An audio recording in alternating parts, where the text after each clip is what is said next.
Hello students, welcome once again at our YouTube channel, and now we are going to discuss the next topic, that is electric field due to two parallel charge sheet और plate। आज के इस lecture में हम लोग किसी दो parallel charge sheet या प्लेट के कारण इलेक्ट्रिक फील्ड को फाइंड करेंगे।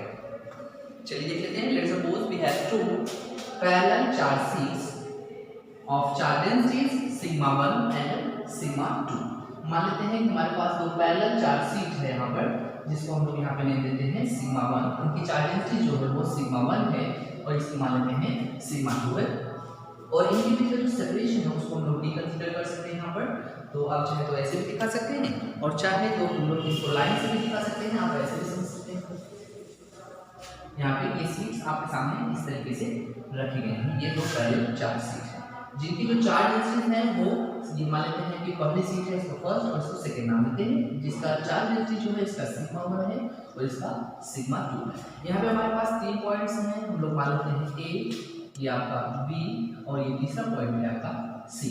तो पॉइंट ए और सी जो है वो आउटवर्ड डायरेक्शन में है, आउटसाइड में है ऑफ द सीट, और यहाँ पर अगर हम बी की बात कर ले तो वो क्या है, मिड सेक्शन है किसका, आपके प्लेट या सीट फर्स्ट और सेकंड। तो हम लोग यहाँ पे electric field due to charge, अगर हम लोग सीट के कारण इससे पहले निकाल चुके हैं इलेक्ट्रिक फील्ड कितना आता है, sigma half sigma upon epsilon naught. तो हम लोग लिख सकते हैं electric field intensity due to sheet first. अगर हम सीट फर्स्ट के कारण इलेक्ट्रिक फील्ड निकालें तो लिख सकते हैं E1 is equal to half sigma 1 upon epsilon naught, that is equation number first. Similarly the electric field due to sheet 2 is given as E2 is equal to half, ये हो जाएगा sigma 2 upon epsilon naught, that is equation number second. यहाँ पे ये electric field है seat के कारण, और आपको पता है कि जो इलेक्ट्रिक फील्ड होता है सीट के कारण वो कभी भी डिस्टेंस पे डिपेंड नहीं करता है। तो ये हमने E1 और E2 की वैल्यू लिख लिया। तो ये सीट के कारण चाहे पॉइंट ए पे निकाले चाहे बी पे निकाले, इस सीट के कारण जो इलेक्ट्रिक फील्ड होगा वो होगा half sigma 1 upon epsilon not. इसी तरीके से अगर हम सेकंड सीट के कारण बात कर लें तो half sigma 2 upon epsilon not होगा, चाहे वो पॉइंट बी पर और चाहे वो पॉइंट सी पर बात करें हो। तो चलिए यहाँ पे स्टार्ट करते हैं। तो यहाँ पे जो पहली कंडीशन निकल करके आती है वो ये कि when both sheets are similarly charge, ये हम लोग कर सकते हैं when both sheets are similar charge.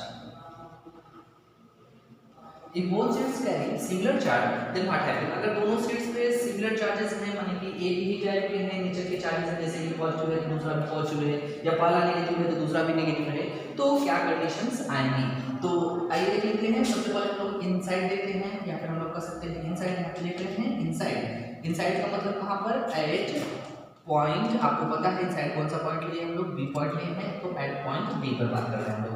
चलिए देख लेते हैं। अब देखिए E1 E2 तो उतना क्या है वैसे भी कारण, लेकिन अगर हम मान लीजिए कि दोनों सेम चार्ज में, सपोज दोनों क्या है पॉजिटिव हैं, तो अगर ये पॉजिटिव है तो इलेक्ट्रिक फील्ड यहाँ पर जो है E1 की डायरेक्शन ये होगी और E2 की जो डायरेक्शन होगी, ये पॉजिटिव है तो इसके कारण भी जो होगी ये E2 की डायरेक्शन होगी, और अगर दोनों नेगेटिव हैं तो E1 की डायरेक्शन इस तरफ होगी, E2 की डायरेक्शन इस तरफ होगी। तो then the negative electric field अगर हम निकालना चाहें, नेट इलेक्ट्रिक फील्ड यानी कि एट पॉइंट बी पर इलेक्ट्रिक फील्ड फाइंड करना चाहें, तो वो या तो E1 माइनस E2 होगा, और या तो हम लोग लिख सकते हैं E2 minus E1, that depends which term is greater, that is E2 और E1, या तो E2 ज्यादा होगा या तो E1 जो ज्यादा होगा उसमें से कम वाले को घटा करके हम लोग फाइंड करेंगे नेट इलेक्ट्रिक फील्ड को। तो अगर हम वैल्यू यहाँ पे रखें तो हम लोग लेते सपोज मान लेते हैं कि E1 इज ग्रेटर देन, तो क्या निकलेगा हाफ, यहाँ पे मिलेगा हाफ एप्सिलॉन नॉट, और ये मिल जाएगा सिग्मा 1 माइनस सिग्मा 2, या तो आप ऐसे भी लिख सकते हैं कि half epsilon not sigma 2 minus sigma 1, ये आपको मिलेगा। अगर यहाँ पे कुछ कंडीशंस में आपको दे देता है कि sigma 1 is equal to sigma 2, अगर दोनों सेट्स की जो चार्ज डेंसिटी है यानी कि सरफेस चार्ज डेंसिटी है वो इक्वल हो जाए तो व्हाट हैपन, तो क्या होगा, अगर sigma 1 is equal to sigma 2 रखेंगे तो net electric field between the plates will be 0, तो आपको नेट इलेक्ट्रिक फील्ड जो है प्लेटों के बीच में वो 0 मिलेगा। तो ये तो इनसाइड यानी कि एट पॉइंट बी पे रहा। इसी तरीके से अगर हम आउटसाइड की बात कर लें तो आउटसाइड यानी कि पॉइंट ए और सी पे अगर हम बात करें, चलिए आइए देखते हैं सेकंड पॉइंट आपका, ये तो इनसाइड पे रहा, हम लोग इसको पॉइंट ए नाम यहाँ पे दे सकते हैं। तो चलिए इनसाइड रहा, तो ये आउटसाइड की हम बात कर रहे हैं। तो अगर हम आउटसाइड की बात कर लें तो आउटसाइड यानी कि at point A and C। अगर हम पॉइंट A और C की बात करें तो चलिए देख लेते हैं। अगर हम पॉइंट A पर हैं, मान लेते हैं दोनों पॉजिटिवली चार्ज है, तो ये प्लस है यानी कि इलेक्ट्रिक फील्ड किधर होगा, प्लस से हमेशा दूर की ओर यानी कि E1 की डायरेक्शन ये होगी। सेकंड सीट है तो इसके कारण भी ये भी पॉजिटिव है, तो इसके कारण E2 जो होगा ये भी इसी डायरेक्शन होगा। तो both the vector have zero angle between them.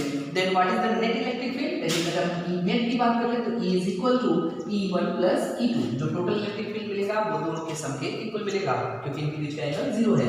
इसी तरीके से आप अगर यहाँ भी लेंगे तो भी आपका E1 और E2 एक ही डायरेक्शन में फाइंड करेंगे। देन अगर हम यहाँ पे वैल्यू सब्स्टिट्यूट करें तो E is equal to half, यहाँ पे आप एप्सिलॉन नॉट ये आ जाएगा sigma 1 plus sigma 2।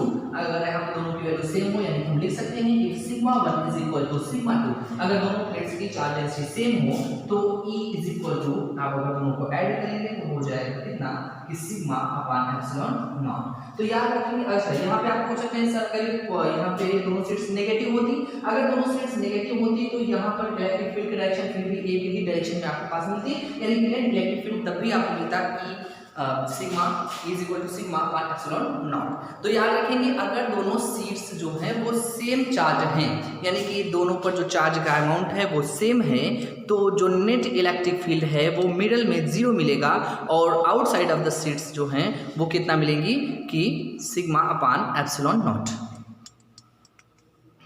Sigma upon epsilon naught. तो चलिए यहाँ पे देख लेते हैं हम लोग फिर से। अगर अब यहाँ पे सेकंड कंडीशन निकल करके आती है वो ये कि व्हेन सीट्स यानी when both sheets are opposite charge, अगर दोनों सीट्स जो है वो अपोजिट नेचर के चार्ज को कैरी करती हो, यानी कि एक प्लस हो और एक माइनस हो, तो जस्ट इसका अपोजिट हो जाएगा। जस्ट इसका अपोजिट कहने का तात्पर्य ये है कि तब जो सीट्स के यानी कि between the parallel seats electric field आपको मिल जाएगा वो मिलेगा सिग्मा अपॉन एप्सिलॉन नॉट, और बाहर के पॉइंट्स पर आपको इलेक्ट्रिक फील्ड मिल जाएगा कितना कि जीरो। आप इसको इसी तरीके से सिमिलर वे में समझ सकते हैं। जस्ट यानी कि सिमिलरली हम लोग कह सकते हैं कि when both sheets are opposite charge, अगर दोनों सीट्स अपोजिट नेचर की हैं, चार्जेस हैं, जैसे एक प्लस है तो दूसरा माइनस हो, या पहला प्लस हो दूसरा माइनस, पहला माइनस हो दूसरा प्लस हो, तो बीच में जो इलेक्ट्रिक फील्ड आएगा यानी कि पॉइंट बी पर जो इलेक्ट्रिक फील्ड आएगा वो कितना आएगा, इसी तरीके से आप समझ सकते हैं, यानी कि इलेक्ट्रिक फील्ड के डायरेक्शन को बता करके कि बीच में जो पॉइंट्स हैं उन पर जो इलेक्ट्रिक फील्ड आएगा वो आएगा सिग्मा अपॉन एप्सिलॉन नॉट, क्योंकि जब अगर अपोजिट नेचर की चार्जेस हैं तब इलेक्ट्रिक फील्ड जो है सेम डायरेक्शन में होगा और जुड़ जाएगा, तो बीच वाले पॉइंट पे आएगा सिग्मा अपॉन एप्सिलॉन नॉट, और आउटसाइड ऑफ द प्लेट्स जो है ए और सी पॉइंट पर इलेक्ट्रिक फील्ड आएगा zero. That's all about the electric field due to two parallel charge sheet. Thanks for watching and I really appreciate it.